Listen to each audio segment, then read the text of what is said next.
Hey everyone, it's Sevi and welcome to part 2 of our Fontaine adventures, and you can find part 1 linked in the description below. This time the Archon Quest takes us to court, and it is a wild ride. As we go along, let me know in the comments what you think really happened during this entire show.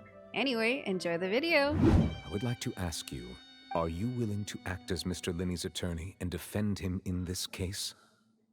Oh my god, I thought we were gonna be the defendant, not the attorney. It's time to do some trialing. It's time to do the ace attorney. I can't wait to fail as a lawyer. How did your investigation go?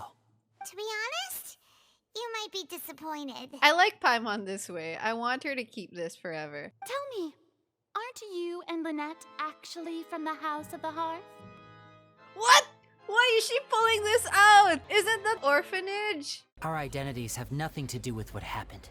I mean, Furina's trying to give them motive, okay? But that doesn't explain the how. Okay, Traveler, time to lawyer up. The Outlander is speechless. My, oh my, they look flabbergasted.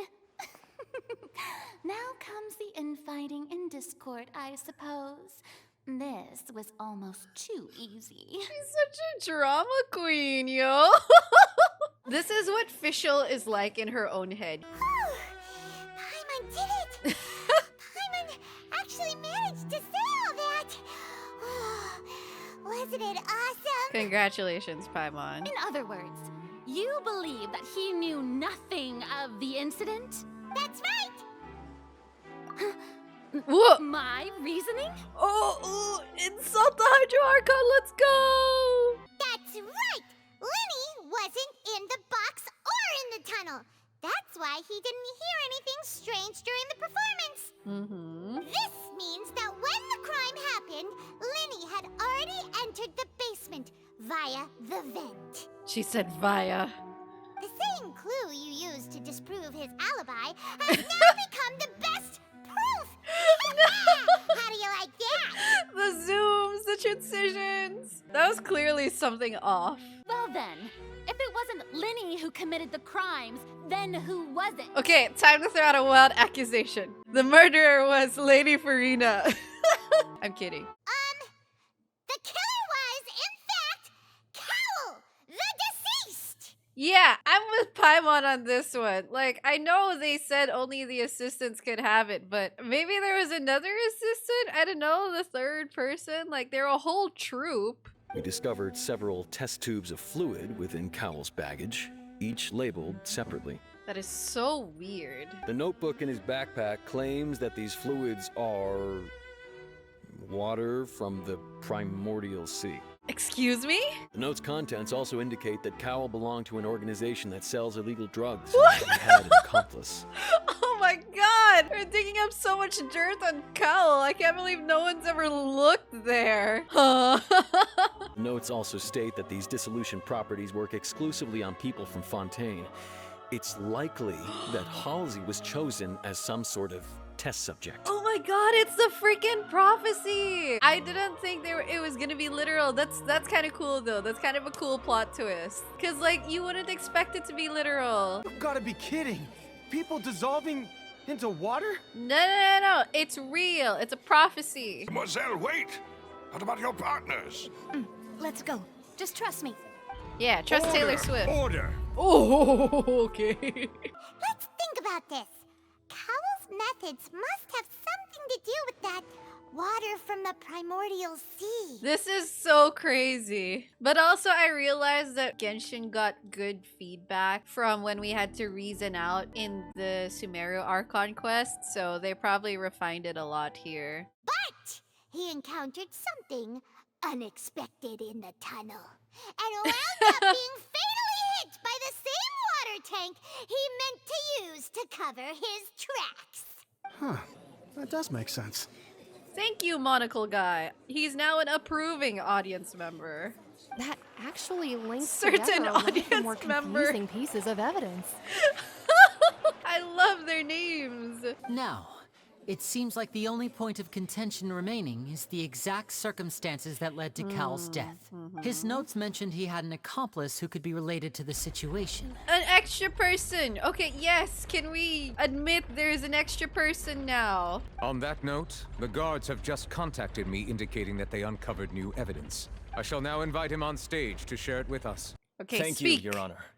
We were just inspecting the luggage of the other people involved in this case. And we found an identical sample of the water from the primordial sea among Lyney's personal effects. Okay, someone obviously planted that. Come on, man. Excuse me, everyone, but I must interject. Oh, it's not Child's turn yet. It's still Taylor Swift. She's gonna make the first move. Miss, I must ask you not to shout and to respect the ongoing legal proceedings. Oh, come on. Don't be hasty. I have a good reason for interrupting, you know. Now, would anyone here like to take a little break from all this debate and see a little magic?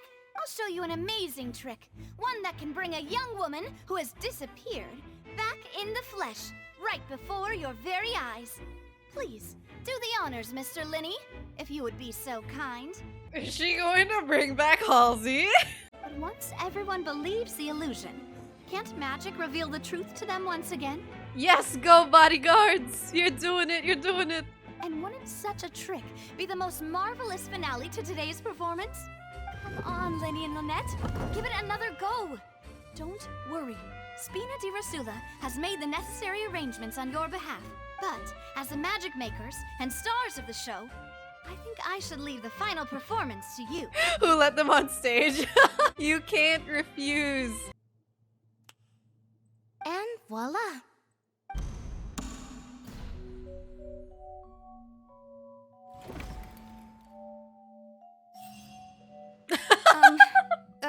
Sorry for the interruption. They did the thing. To be clear, I'm only here because this person told me that if I testified, the merit of doing so would lessen my sentence. I'm starting to doubt if that's really her. Where should I begin? I'm sorry. I'm the one who killed Cowl. I admit it. Okay. So she's just been outside the entire time and no one saw her? Firstly, my name isn't Halsey. It's Lillian, and I'm originally from Mondstadt. I heard that Lyney's show was gonna be a real thriller, but I missed the chance to buy a ticket, so I stole one. Okay, so we're right that she is the thief from before. So you were the thief! Yeah, Paimon. So I played along with the show while looking for an opening to flee, but then I got water poured on me for no reason, and then someone jumped into the tunnel to nab me. Can you imagine you just trying to get away and you're like, what the I wasn't going to take that lying down, so I knocked him out and stuffed him into the box. Damn. There was nowhere to run from there, though, so I had to change my clothes and hide in a box containing performance costumes. I slipped out after the first guard arrived at the scene and continued hiding inside the opera house. Can a person even hide in there? So, the guards obviously didn't do their job well. That would have been my first guess, that she's still inside the opera house. She was just like hidden somewhere really, really well. Do you wish to speak against the defense's statements? Please answer the question, Lady Furina. Also, if I may add, the trial has not yet ended. As such, I request that the prosecution not leave the room before the proceedings have concluded. Hey yo, Neuvillette is like, Furina, you have to own this and take responsibility. Neuvillette actually policing Furina is so entertaining. But really, could you at least have left me with some dignity? No, girl, you don't get dignity for accusing us. If all had gone to plan, the young woman would be dissolved at this time. However, Lillian was not from Fontaine, and thus fled the box with a loud noise. I love that. This all fell apart because Lillian is not from Fontaine. Imagine if Lillian were from Fontaine. Well, this would be a very, very different story. However, his opponent was more capable than he thought, and he was overcome, knocked unconscious, and placed into the magic box.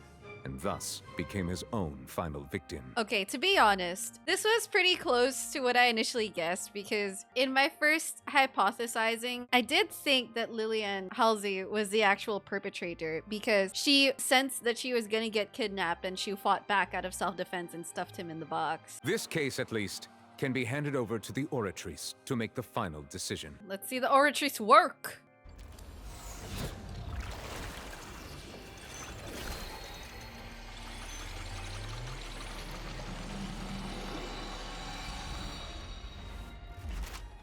Oh, that's how it does it?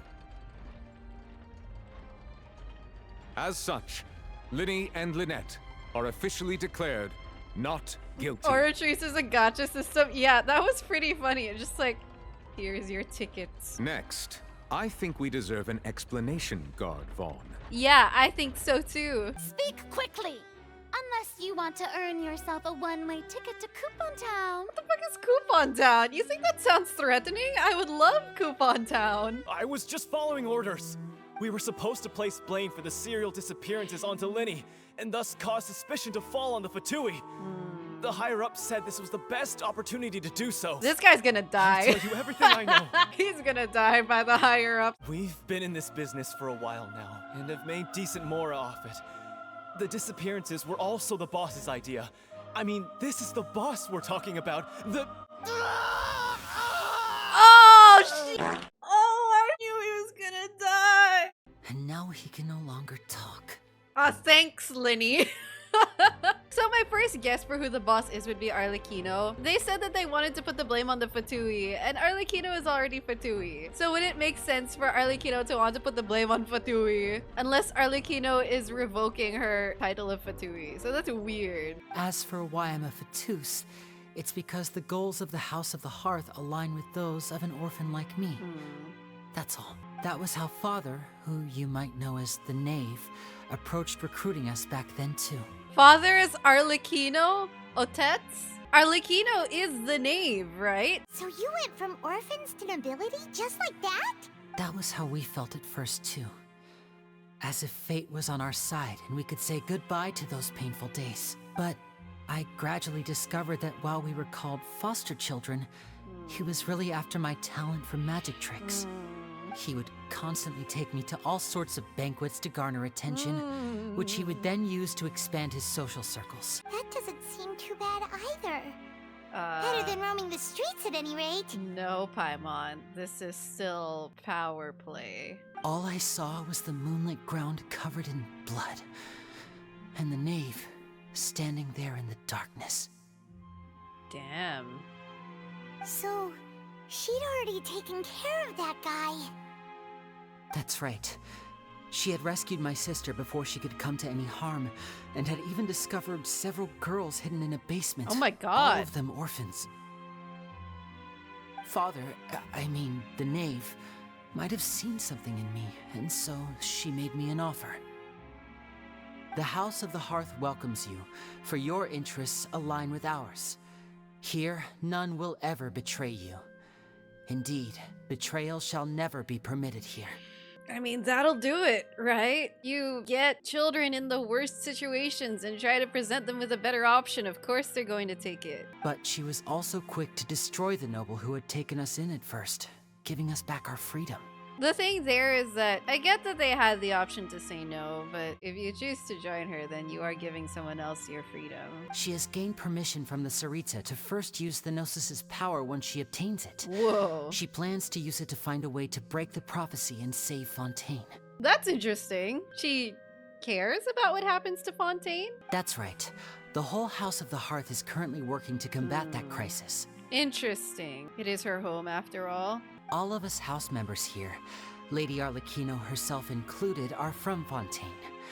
We won't give up on defending our homeland. So they're trying to save Fontaine first, then Arlecchino's like, okay, Tsaritsa, here's your hydronosis. So, from small deeds like distributing magic pockets to huge schemes like stealing a gnosis, everything is aimed at dealing with that prophecy. Well, Traveler's right to not completely trust them. I just hope you can understand that even as a member of the House, I have never stopped making my own decisions, and that I believe what I'm doing is right. I'm surprised that they are putting Fontaine priority over getting the Gnosis to Tsaritsa, as this is their homeland, and as Lyney said, they have like a stronger will to protect Fontaine, then that makes more sense to me. Sorry about that. I'm a bit prone to nostalgia. Navia also Don't mind likes me. her own drama. Anyway, it would just be a meal, so it shouldn't take up too much of your time. Of course, we won't say no to a meal. You don't have to twist Paimon's arm. If Boss Navia's treating, count Paimon in! Oh, wonderful. In that case, why don't we return to the court of Fontaine and head to the Hotel de Boer? I believe we'll make it just in time for dinner. Okay, her tone's starting to remind me of Mona, actually. Alright then, let's have our farewell meal! And that's it for this part of the Archon Quest. Now watch out for part 3, where we go into the very exciting Act 2. If you enjoyed this video, don't forget to leave a like, consider subscribing to my channel if you haven't already, and I will see you all soon. Take care!